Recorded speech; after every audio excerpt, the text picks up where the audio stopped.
সরস্বতী পূজায় যখন ছোট বোনকে নিয়ে যেতে হয়।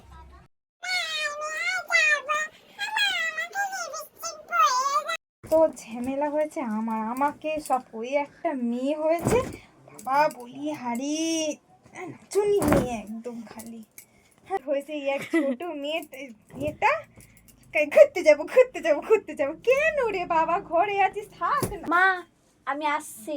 হ্যাঁ কোথায় যাচ্ছিস মনা? নিয়ে যা তোর বোনটাকে, কানের সামনে ঘ্যান ঘ্যান করেই যাচ্ছে। আমি বোনদের নিয়ে যেতে পারবো না, আজকে সরস্বতী পুজো, আমি আমার বন্ধুদের সাথে আছি, আমি বোনকে কেন নিয়ে যেতে যাব? কি নিয়ে যাবি না? ওইটুকু একটা মেয়ে বলছে, বায়না করছে যাবে বলে, তুই বলছিস নিয়ে যাবি না? দেখো বলছি ছোট বোনটাকে নিয়ে যেতে, বলছে নিয়ে যাবে না। যেতে হলে যাবে, ছোট বোনটাকে নিয়ে যেতে হলে যাবে, নাহলে যাবে না, নাহলে ঘরে থাকবে। কিসের